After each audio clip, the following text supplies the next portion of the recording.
Good evening, everyone. Thank you so much for coming. Welcome, welcome all. My name is Meredith Rogers. I'm the Director of Cultural Programming here at NeueHouse. NeueHouse, for those of you who don't know, we're a co-working space for people in creative fields. We're housed in the former CBS radio headquarters, and this space specifically is the historic Studio A, where many things in Los Angeles history happened. The pilot for I Love Lucy was filmed here, to give you a piece of trivia.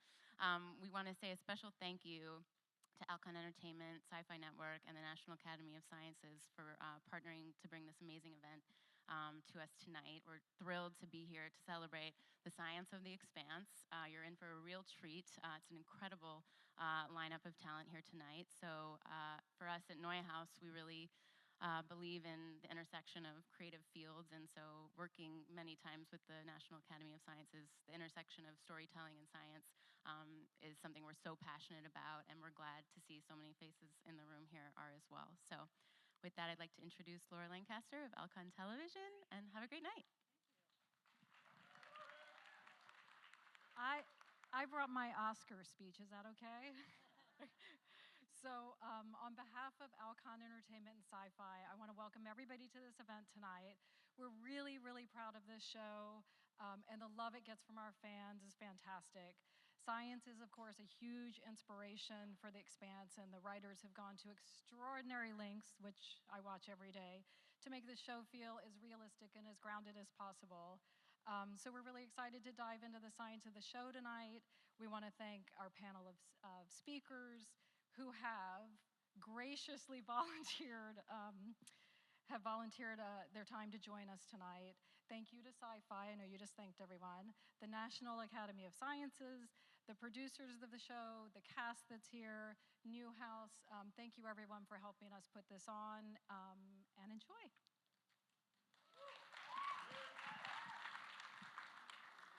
Well, we're very happy to be back at NeueHouse. It feels like a home for us, so thank you, Meredith. My name is Ann Merchant, and I work for the National Academy of Sciences. So I should probably explain what that is, since a lot of people don't necessarily know. The National Academy of Sciences is a private, nonprofit institution in Washington, D.C.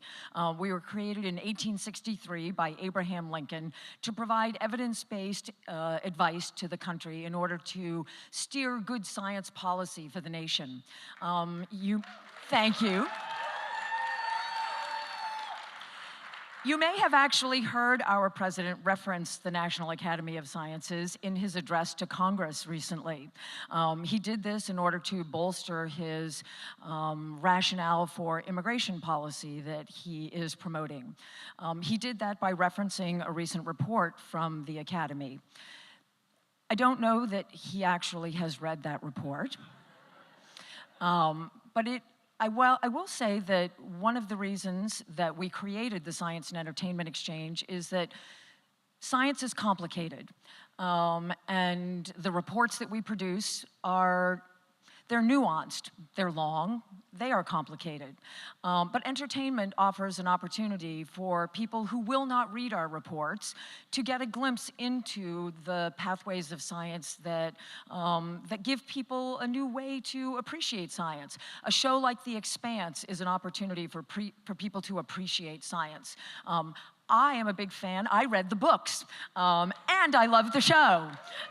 So I think that something like this television show is a way for people to get a glimpse of what science has to offer. And so Rick will explain a little bit about how the program works and why we are fans of shows like The Expanse. Hi guys, I'm Rick Lovard. I'm the Program Director of the Science and Entertainment Exchange, a program of the National Academy of Sciences. Thank you very much for that. I can't even believe we put this event together so quickly. Thank you so much, Alcon, for all that you did in Sci-Fi. In particular, Ben Roberts, Ben Cook, and Jason Brown. You guys moved heaven and earth to make this possible, so thank you. I'm sorry, I'm going to thank a bunch of people. There's kind of some shout-outs coming. Thanks to NeueHouse, in particular Meredith, who is always an amazing partner. Nash Tennant, Phil Moya, and Emma Schmidt at NeueHouse really made this event beautiful, so thank you. If you haven't heard of the Science and Entertainment Exchange, which some of you may not have, We are 844-NEED-SCI for any writer, producer, director, studio executive who has a question about science while you're making a feature film, TV show, or video game. I'm going to say that number again, 844-NEED-SCI. If you dial that number, then I or someone on staff at the Exchange, and I can't see them right now because the lights are in my eyes, but somewhere in this room is Sachi Gerben and Amy Brown. One of those lovely women will answer the phone and put you in touch with the scientists for free. By the way, Amy and Sachi also moved heaven and earth to make this event happen, so thank you guys. You guys are amazing. So the Exchange has now done more than 1,800 consults since we opened our doors in 2008. Some recent projects, Ghostbusters, Avengers Forever War, Black Panther, and Luke Cage. And we really appreciate all of our partners and everybody who calls the number and asks for good science. I also saw some committee members in the audience tonight. Our strategic planning committee, if you're interested in learning more about the Exchange, you can talk to me, you can talk to Ann, you can talk to one of the staff. You can also talk to Dean Schneider, who's here from Management 360. You can talk to Julianne Cromit, who's here from Disney, somewhere in the audience. Or you can talk to John Silk. There he is. All right. I'd also like to thank, and it's my sworn duty before I turn this over to John Spates, who's much more interesting than I am, I'd like to thank our funders, Google, the Alfred P. Sloan Foundation, Downey Career Pathways, the Moore Foundation, HHMI, and the Walt Disney Company. Thank you. And we'd like to thank the vice chair of our advisory board, Janet Zucker, who is here as well. Thank you. Our moderator tonight is always incredible. I am so excited to have him here. He's screenwriter John Spates. He wrote Prometheus, Doctor Strange, Passengers, and the upcoming film The Mummy. And without further ado, here you go, Science of the Expanse. Thanks, everybody. All right, guys, because we are too many, I'm not going to try to introduce all of you. So I'd like us just to quickly move down the row and say a one-line introduction of yourselves to the crowd so they know who they're listening to. I'm John Spates, screenwriter and moderator, and take it. I'm Daniel Abraham. I am the James half of James S.A. Corey. I'm Ty. I'm Jessie Christensen. I'm a NASA scientist who looks for planets around other stars. My name's Cass Anvar. I play Alex Kamal on The Expanse. Armand Curis from the University of California, Santa Barbara. I'm a disease ecologist with a background in evolution. Narain Shankar, I'm executive producer and showrunner of The Expanse. Seth Shostak, I'm an astronomer at the SETI Institute. We're looking for ET.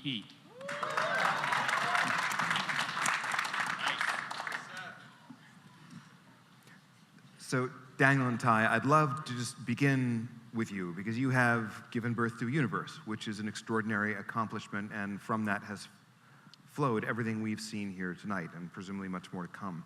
So I'm very curious about what questions drove you. There's no way you write this without having a deep and abiding love for science and science fiction.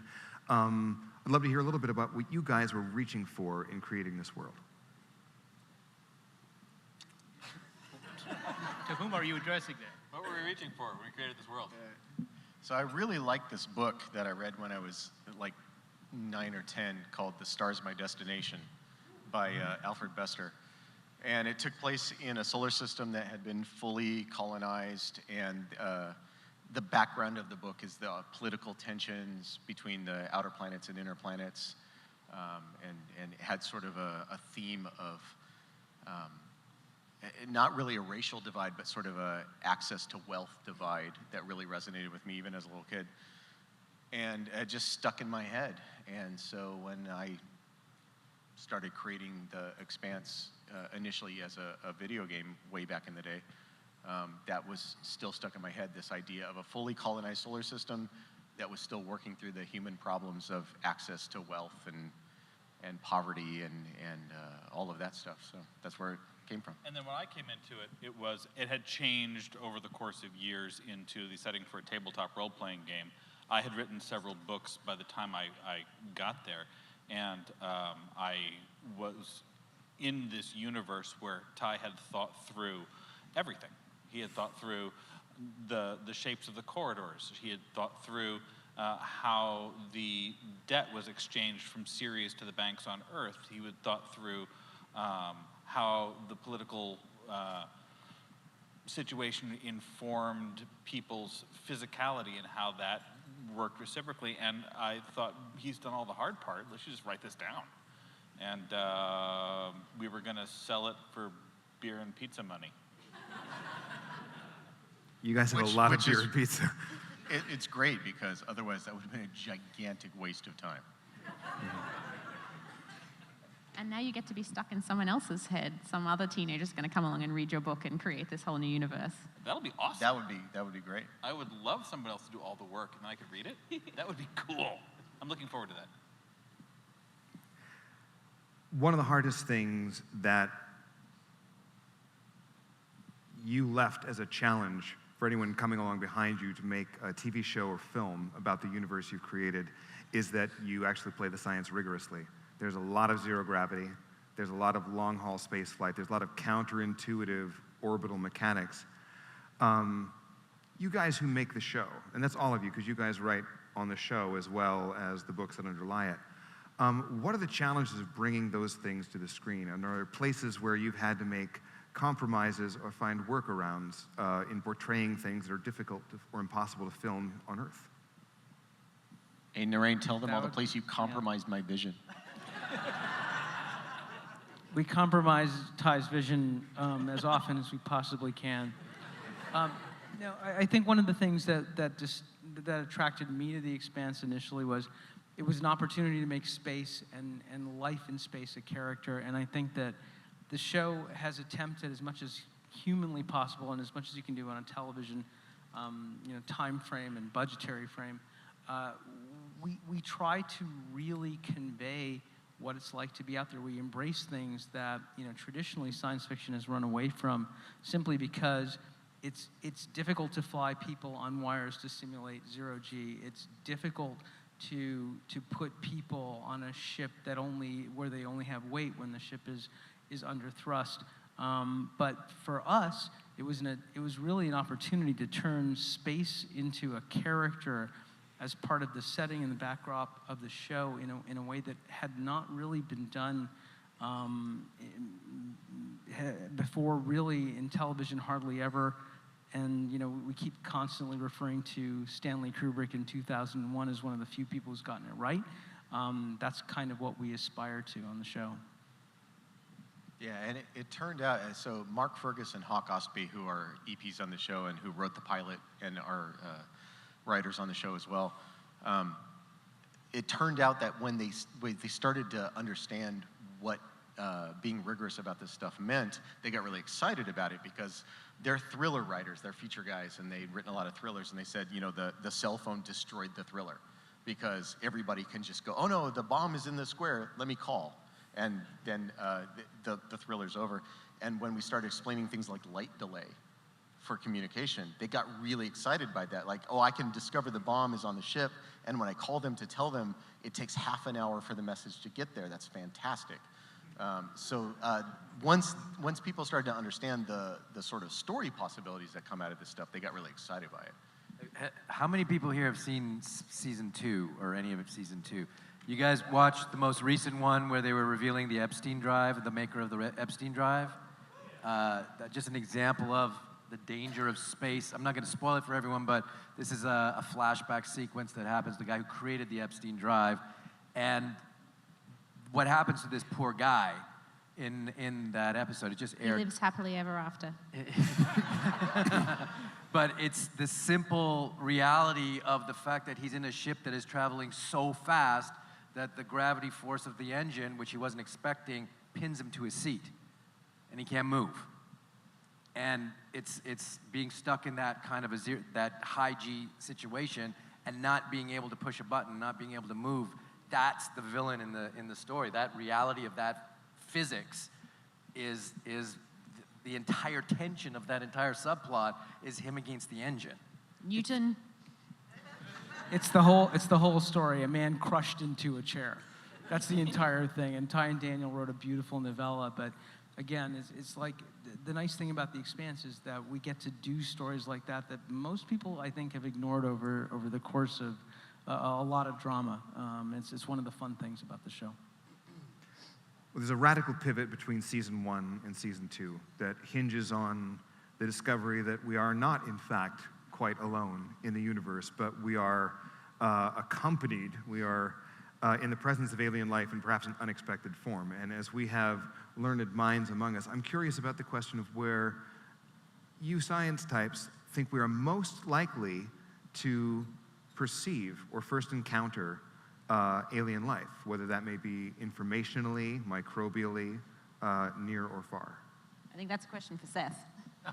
Okay, you can lay your bets as you wish. I have a bet. I bet everybody in the world a cup of Starbucks will find intelligent life in the next 20 years. And so you can't lose. Either you have something to talk about at your next cocktail party because we found life in space, or you get a cup of coffee, so it's not so bad.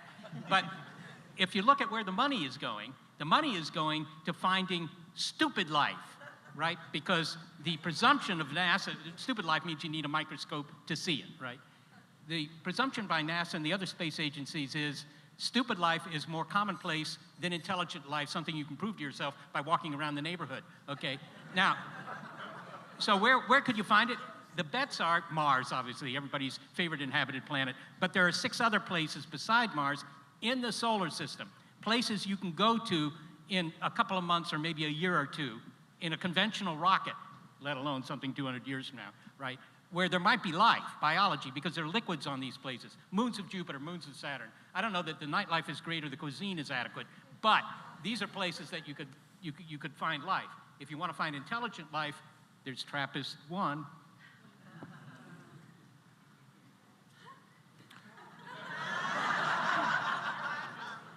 What about the possibility of discovering life at cosmic distances, not because of signal intercepts, not because they're sending laser beams or radio signals to it, but because they're engaged in engineering works large enough to see? Well, look, have some of you heard of Tabby star? It's been in the news for about a year and a half. Okay, it's a star, it's unfortunately rather far away. It's 1,500 light years away. It's the alien megastructures star. Alien megastructures, yeah. Tabby star, what? It dims by 20% every now and then. So what does that? It could be that there's a Dyson sphere around Tabby star, constructed by aliens who need more energy for their gusto-grabbing, free-living lifestyle. By the way, if you work out the amount of energy you can get with that shield, it turns out to be enough to support about 100 million people per square yard. So, reproduction is going to be very uncomfortable for those people. But that's the place where you might say, there's a candidate for what you're talking about, which is astroengineering. You find the aliens because you see something they built, right? If it's big enough, if it's brawny enough, then with the right kind of instrument, just an ordinary telescope perhaps, you might find it. Now, if we do find dumb life first, so we're not receiving signals, but we're actually looking through a microscope, or if we're unlucky, puncturing our spacesuit glove, and encountering something microbial,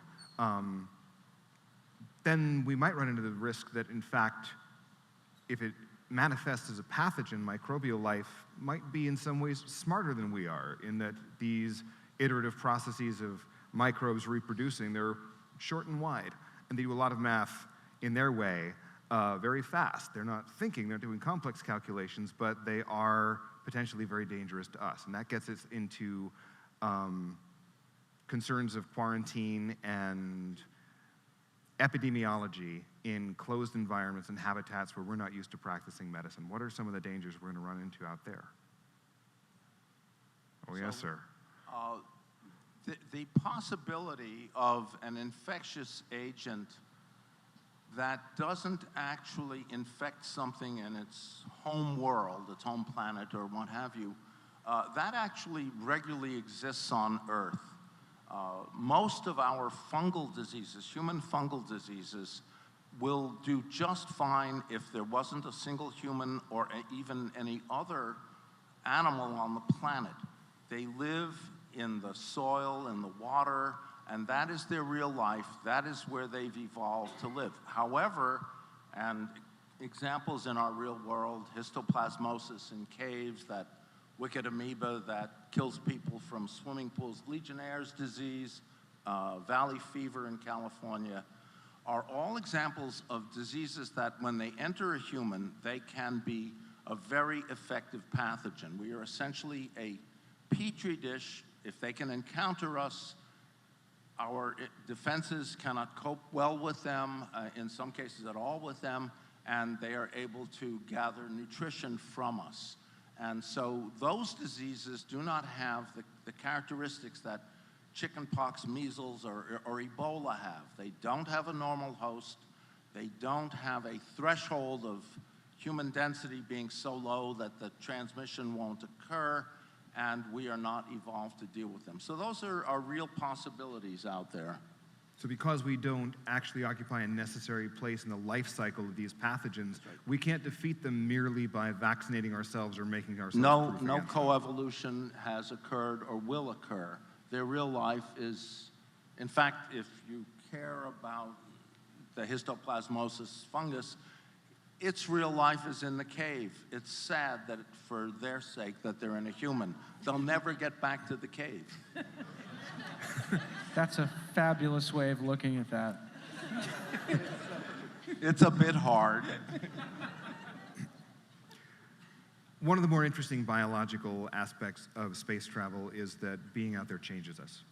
And that happens in ways that we've seen. We heard Rick talking earlier about the ways in which we've learned to defeat the losses of muscle density and bone density that happen when you're in zero gravity. We've done that by exercising under tension.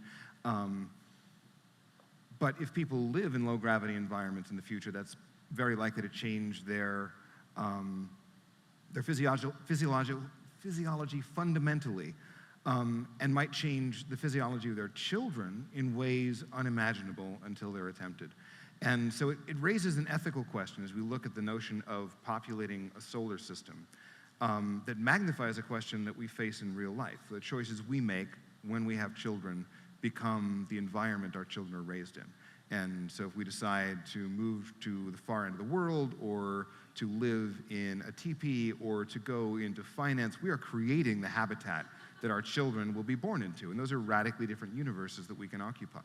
I think you have to be careful not to be too parochial. This is set 200 years in the future. What we're doing in this century, aside from understanding medicine, right, moving some people off the planet, right, maybe finding life in space, the most important thing we're going to do in the 21st century is inventing our successors. By 2020, your laptop has the same compute power as your brain does, right? That's for sure. You go down to Fry's Electronics, you buy a laptop. I don't know what you do. I'm planning to just turn mine around and say, you type. I don't know. That doesn't mean it can think. It might not write, the great American novel the first year. But the point about inventing machine intelligence, generalized artificial intelligence, is the first question you ask the machine is, design something better than you are. You build that. Design something better than you are. Build that. Right? And within 20 years, you have one machine that's smarter than all humans put together. So the idea that, we'll be inhabiting the asteroid belt, which, by the way, we will for other reasons, but that it's going to be, soft, squishy humans having troubles with one another, I think that's a nice idea. It's a great drama, but don't count on it, because you're inventing the next generation of intelligence. Well, and in the show itself, we've just heard people implying in discussion of this proto-molecule that they're running into that's causing them such trouble, that it is in fact an engineered phenomenon, that it was sent with an intention, that it had a target. And in that respect, it represents one form of exactly the approach you're describing, to create an intelligent, or at least protean, biological agent that acts as your representative rather than sending yourself. And as we saw looking at Rick's Saturn rocket, just getting to low Earth orbit by propulsion systems we know, the payload on that ship is far less than 10% of the giant rocket. Tiny capsule on top, gigantic rocket on the bottom, just to get a little farther up in our own neighborhood. So to transit between the stars, there's an argument that sending microorganisms that can replicate themselves once they arrive is perhaps the most efficient way to send something somewhere. I don't think you'd send the organisms, by the way, right? Because your DNA, your genome, the amount of information in your genome will fit on a CD. So, why send yourself into space? Just transmit the genomic code, right? Goes at the speed of light, costs $1. I can answer that question. Dude, you are bumming me out. Because the romantic lives of CD-ROMs are very uninteresting television.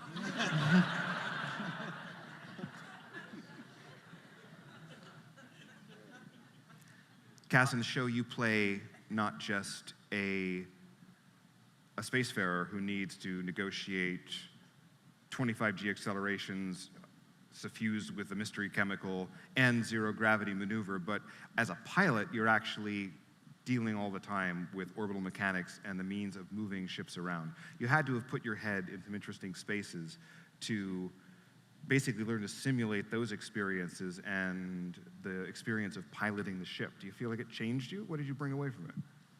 Well, I'm a video gamer, so I do a lot of that kind of virtual reality type gaming. But one of the most interesting parts for me about having taken on this role and joining this crew was the initial 4, 5, 6 episodes in the first season, where we were mapping out exactly what being a pilot on a ship in this universe was all about.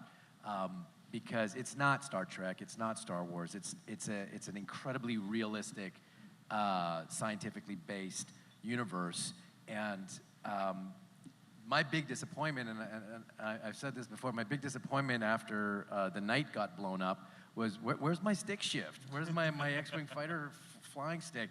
Because they repurposed, well, when we moved into the Tachi, which became the Rocinante, my flight controls was a little iPad screen with this very unusual, I don't even know what it was when I first saw it. It's like a little kind of, it looks like a very sophisticated mouse ball with a bunch of buttons around it. And I'm like, that's not very sexy. And so they're like, don't worry, get used to it. And so I'm like going, oh, and they said, oh, don't worry, we're gonna be blowing the Rocinante up at some point. We're gonna be refitting. I'm going, okay, I'm gonna get my stick shift then. And then lo and behold, we had the big battle scene and they repurposed it. And then I'm looking, where's my stick shift? And so I figured I have to, and then he explained it to me. They said, look, you're gonna be traveling at a really high velocity, a lot of G-forces.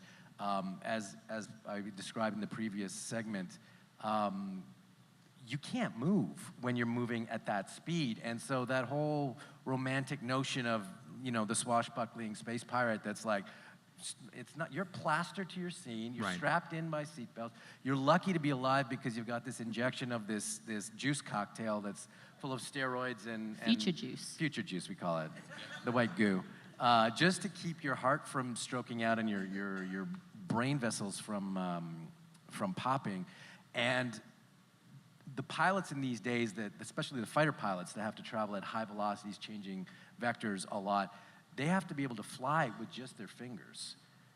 So that became an interesting challenge to me. So all of a sudden, making the scenes dramatic and making the scenes where we're doing battles and stuff like that have to be compelling and interesting had to come from really, really subtle movements, gestures, sounds, even like when you can't twist your pirate ship's do wheel. A lot of this kind of like sexy pirate stuff. No Han Solo flying. It is kind of cruel to say, okay, you can't move, now act. Exactly. And that was a lot of fun in those first few episodes in season 2, which opens with a crazy space battle. Han Solo doesn't have a joystick either. He has like those 3 levers that he pulls down. That makes his ship do man. everything. What they do, Lever. you pull the You same get to, three. you get to kick into turbo drive. Those are the 3 do an awesome move levers. Yeah. You just pull them down and it does something. And he's like, and he gets to kick it, and he's like, hyperdrive, Chewie, come on. Mainly, we got a great deal on some old PlayStation 2 controllers, so it was like, that was like the... But all of that to say, I'm not complaining, because I put all my energy into trying to think out what does every single thing do, and then I'm imagining, like with our beautiful presentation at the beginning when they talked about the 40 thrusters around the space shuttle. So I'm picturing, okay, the Rocinante has tons of maneuvering thrusters because we don't use that big engine unless we're traveling long distances. Most of our travel and negotiating and happens with these thrusters, so I'm figuring out on my keypad, what does my keypad do? Okay, that's gonna be all the non-navigational stuff, and then this thing's gonna handle all the thrusters, and then this thing's gonna hit the big engine, and so that was a fun process for me. And so when we finally got into the big battle sequences in season 2, I kind of had it all figured out, and I tried to be consistent with this. I'm hoping that people get to kind of try and, that the fans will notice, oh, he's always hitting that same button when he's doing that move. Rock on. Somebody on Reddit will be pissed when you screw it up. Trust me. Some of the most beautiful science in the show is not the stuff that's foregrounded as the topic of the episode of the week, but the stuff that's just built beautifully in the background. We saw some moments of it here in this montage where a bird adapted to a new planetary environment beats its wings at a new tempo, or at a place that's rotating with a very small radius, you actually see Coriolis force manifest itself when you pour your drink. There's a bit at some point about someone getting their hands on either real milk or a real cow, and there being a brisk black market in cheese, which in a space station is otherwise unobtainable.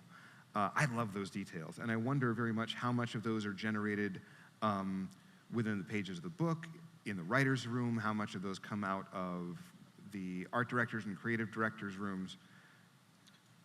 I think it's split a bit. I mean, I think Mark and Hawk put the bird into the pilot. That wasn't in the book, but the Coriolis and Miller pouring something where a fluid actually kind of spins that's going into the cup, that was in the novel. I mean, there's it's an interesting thing.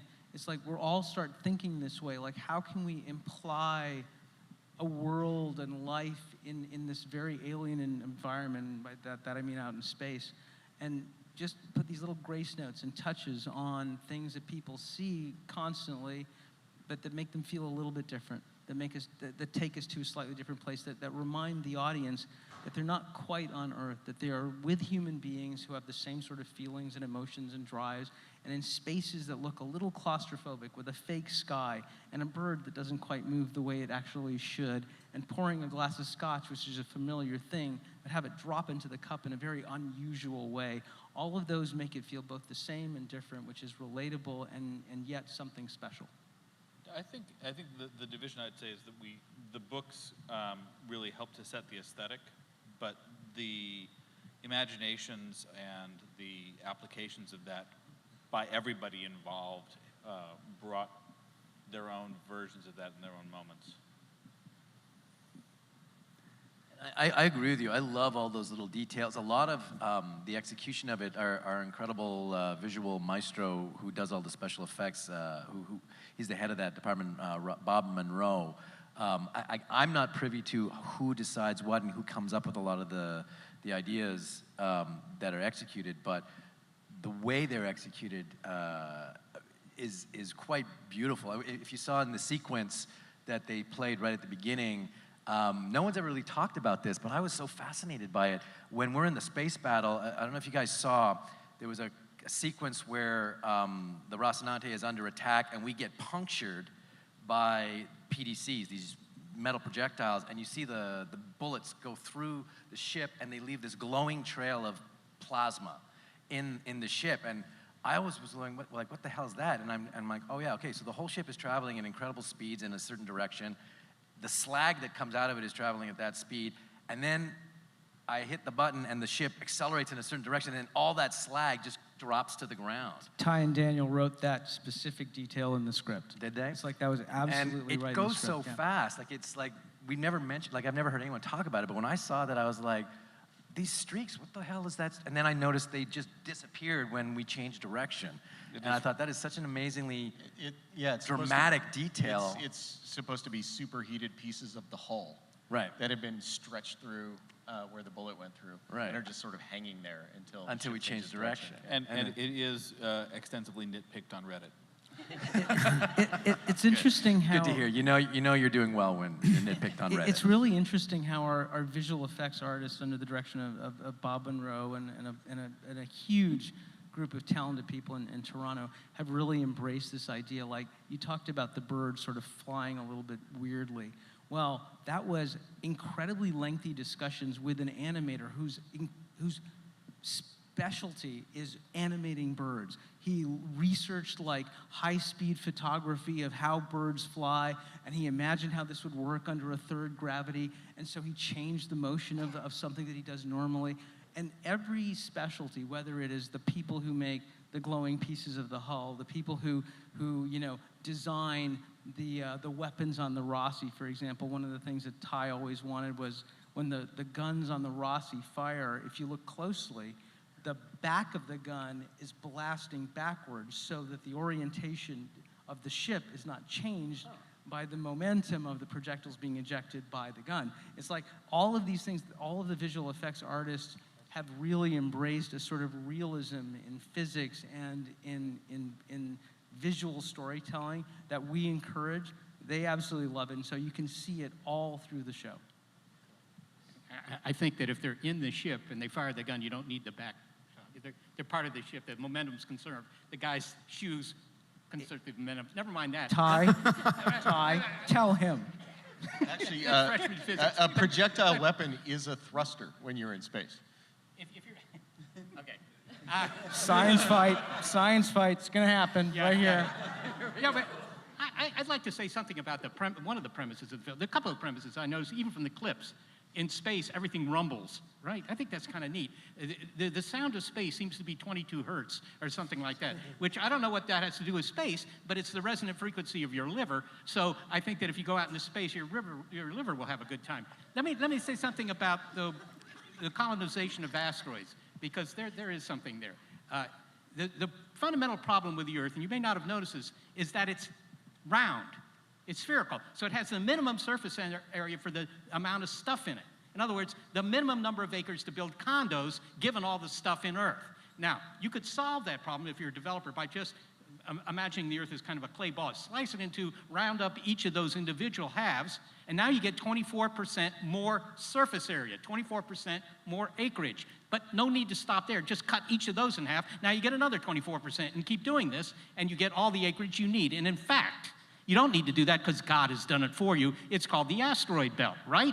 Okay, now if you took all the asteroids, this is a weekend project for you. If you took all the asteroids and weighed them and added it all up, it's much less than the weight of the Earth, okay? And yet, there are 10,000 times as many acres on the asteroids as there are on the Earth.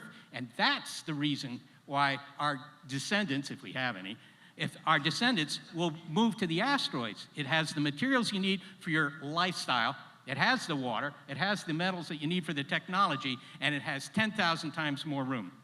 So if we get to the asteroids, I'd like to bring up those godforsaken belters there. I just have 3 points. Firstly, in just 200 years, with a relatively small founder population, but with people reproducing out there, you will get noticeable evolution.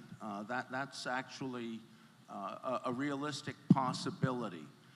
The second thing is it's evolution in a very distinctive, a very high selective pressure environment. So certain kinds of body shapes and things like facial features, skin color, body shapes, that's actually in humans under very strong selection. Will eliminate short, squat people in that kind of environment. They will not succeed.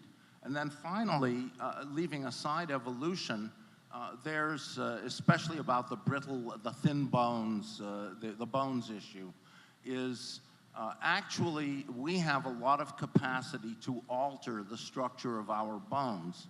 And this happens every day in the world with severe malaria attacks. Malaria destroys our red blood cells. Red blood cells are made in the bone marrow of the long bones. And boy, we need our red blood cells. So under malaria attack, we actually rapidly hollow out our bones. We make more marrow and increase the risk of bone breakage there. So those kinds of biological features, that may have sounded extreme, but they were within reality to me. That's sort of where I was driving before, with the notion that there is an ethical question around where you settle in the solar system that echoes and magnifies the one of what kind of life you choose for your family here on Earth. I mean, that's just the LA school district problem writ large on the solar system, right? Exactly. Day school or not day school, nobody knows. If you move to the asteroid belt, you may raise children who can never live anywhere else. Who become adapted to that place. If you live on Mars, your children may never be able to return to Earth, where the gravity is heavier. They'll have different economic prospects, and they will be adapting under very different selective pressures. You have to assume that any place where people are living under vacuum suit discipline and regularly traveling on rocket ships, there's going to be a high fatality rate. You're going to see drift. You're going to see really the beginning of speciation. One of the great things about the show is that each population that we meet is, in Earthling terms, multi-ethnic, because they've come from rootstock all over the planet Earth. But they are now united by common differences on each world that separate them much more profoundly than the separations of nations or races on this planet. Yeah, I mean, humans have been doing that since the beginning of humans. Daniel and I both live in the Southwest in New Mexico, and there are literally towns in New Mexico that only exist because the wagon broke down there. So heading off with your family and trying to find a better life, and then winding up in the blasted hellscape that is New Mexico. He's not from there. That's just a thing that happens. So, I mean, if people go out to mine the asteroids, as the show sort of posits that they will, if people go out and mine the asteroids, they're not going to just stop having kids because they live out there. They're going to have kids because that's a biological drive. And those kids will grow up out there, and those kids will also have kids, sort of like the kids who had kids in the blasted hellscape that is New Mexico, and now we have Albuquerque. So I mean, it's just the way humans work and have always worked, and I don't see it stopping. I was just going to do that. Yeah, I think exoplanets would be good. Yeah. You know what? Jesse totally knows about exoplanets. You should ask Kurt. Yeah. No? Well, that feels well set up. Hey, Jesse, would you tell us about exoplanets? I can certainly tell you about exoplanets, Ty. So I work on a mission called Kepler, which is a spacecraft that NASA launched in 2009. And in 20 years, we've gone from knowing of no planets around other stars to now we literally have thousands of planets. And one of the goals of Kepler was to find out how common planets like the Earth are and how common solar systems like the Earth are. So this story that we're seeing on The Expanse, like how often could that be happening? Is the solar system rare, or are there solar systems everywhere in the galaxy? And one of the things we've discovered is that planets like the Earth look like they're pretty common. They look like, maybe 1 in 3 stars has a planet like the Earth. Not in the habitable zone necessarily, but, that's really exciting. That means that there are hundreds of millions of planets out there like the Earth. And hundreds of millions of chances for a story like The Expanse to happen if it doesn't happen in 200 years here. Just last week, we had this amazing discovery, TRAPPIST-1. I don't know if you heard about it. That's super cool. So that's 7 planets that all look like they're Earth-like in the sense that they're probably rocky instead of like an ice giant like Neptune or a gas giant like Jupiter. And they're all in really, really small orbits. So Mercury, which is the smallest orbit that we have, is 83 days to go around the sun. And these are 1 day, 2 days, 4 days, 8 days, 12 days. And the most exciting thing for me about this system is the fact, if you imagine life evolving on one of these planets, you could look at the other planets up in your sky. They'd be bigger than the full moon, twice as big as the full moon. You might be able to find life on another planet before you've even looked at the back of your own planet, because you'd be able to see it up there in the sky. How cool is that? Solar system exploration in that system, I mean, we'd have much fewer problems than we see in The Expanse. So this is all stuff that's happening right now. The field of exoplanets is just exploding, and it's really exciting time to be part of it.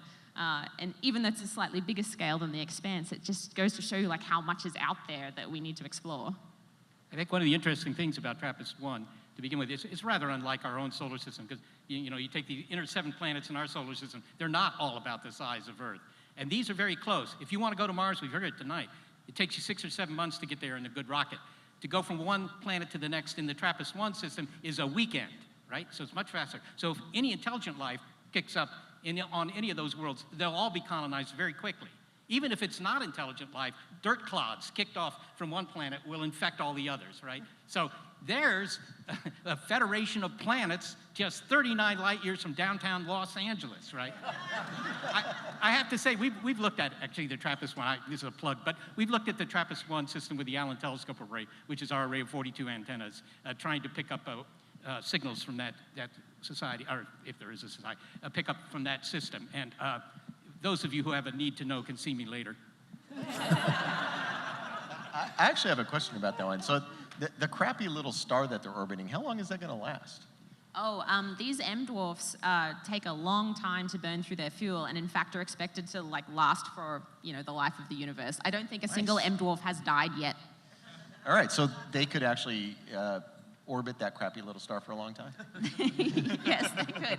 I mean, the problem with M dwarfs is that they have a much more extreme UV environment than our sun does. It's a little crappy star, but man, it puts out a lot of UV. And that could be good or bad for life, right? Like UV causes mutations in the sort of life that we know, so maybe that drives evolution faster. Or maybe it sterilizes the surfaces of the planets and you never get anything. I mean, we're in this really weird tipping point with looking for life around other stars, around other planets, because it's either we look for something like us, in which case we have ideas, or we look for something completely different, in which case we have no idea at all. And it's just like, what could it be? We'll find out. With respect to the TRAPPIST planets, presumably because they're so closely packed, they're orbiting in interactive resonances or sort of locked to one another. Several of them are. Do we know from modeling whether they are tidally locked to the sun, whether they have dark sides and light sides, or is that impossible to know? So we expect most of them to be tidally locked, just given how close they are. So yeah, life, if you imagine how life would evolve on this planet, one side is always facing the sun, one side's always facing away, and we have this daily cycle. We're like, well, how could you possibly? But imagine being on that planet, looking at Earth and being like, how could you survive on that planet? Like, half of your day you're in nighttime and half in daytime. The cells must get, the temperature changes, the pressure changes. How could that possibly live? So, we don't know what life would look like there, but I can't imagine they would know what life would look like here.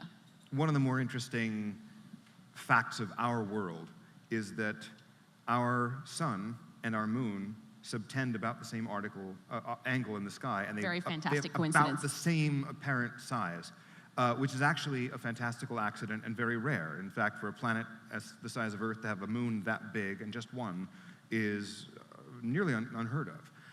But it's probably fundamentally informed every foundational myth in every society in our world. And the notion of good and evil may in some part be powerfully affected by the fact that our moon just happens to look as big as our sun, and we just got the one of them. Which leads me to wonder what societies might look like growing up with the skies of TRAPPIST-1 or the skies observed by a belter. One thing, if you were in one of those planets in the TRAPPIST-1 system, you look up, you go outside here, early in the evening, you see Venus off to the west. It's just a bright point of light.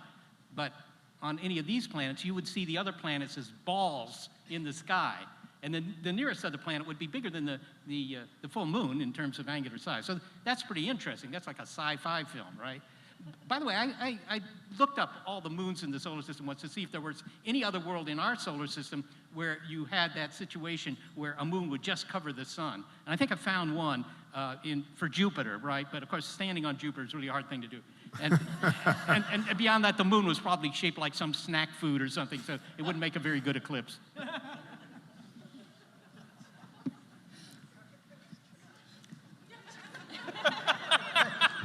Who is that guy? That guy is hilarious. I know, he's killing it. Call it the Cheetos eclipse, right? He's crushing the rest of y'all, that's all I'm saying. As we expand outward from our world, there are stops along the way. And we've just got our claws into the very first of them, which is low Earth orbit. And we've lived there a little bit. We had Skylab a little bit, and there was a Soviet station, wasn't there, for a minute? And now the International Space Station. People want to live on the moon. People are apparently eager to die on Mars. And I'm just curious, because you're each coming at this from very different directions. How do you think we're going to do?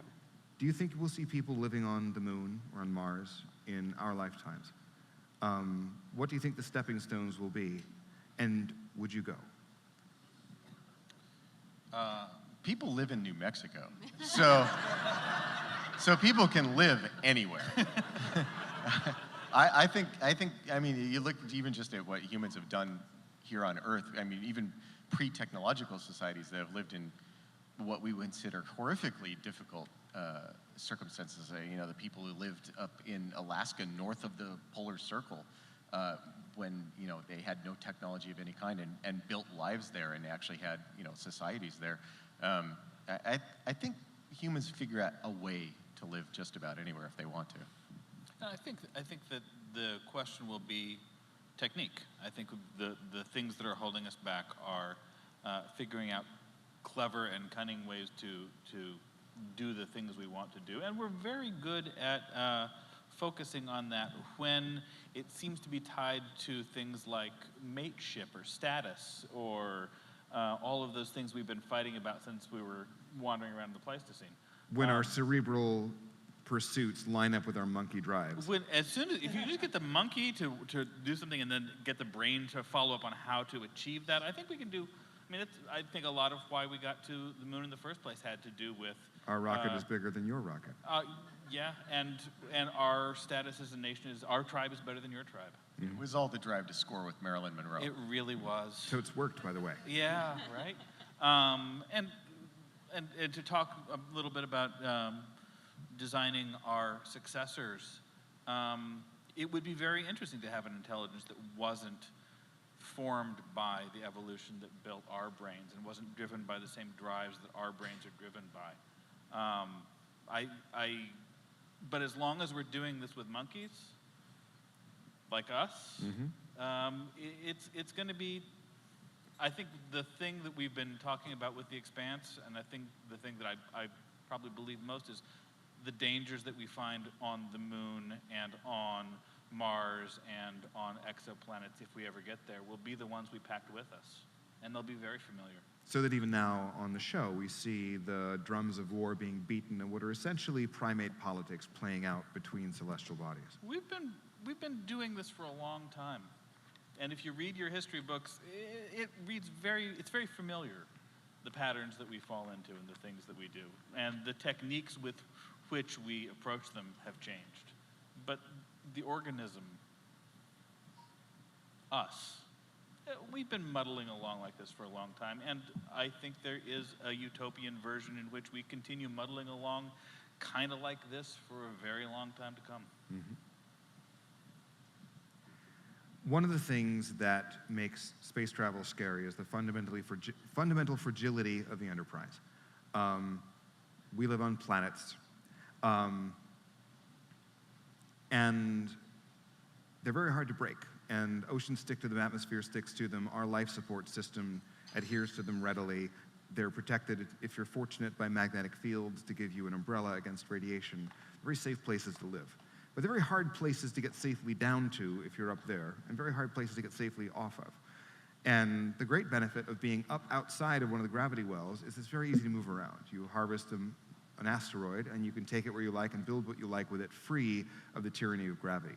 Your vessel is fragile, but you have the ability to move, trade, mine, and reuse things. We talk even now about mining asteroids in our solar system. The hardest challenge there is if you get that big hunk of nickel iron, getting it any place where you can make use of it.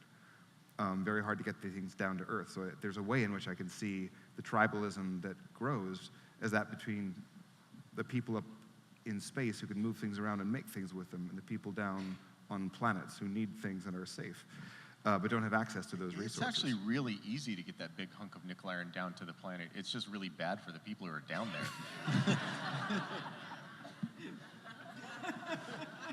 There's no better way to go out than that. Guys, I think our time is up, which means it's time for drinking and talking. So thank you, everybody, for being so patient.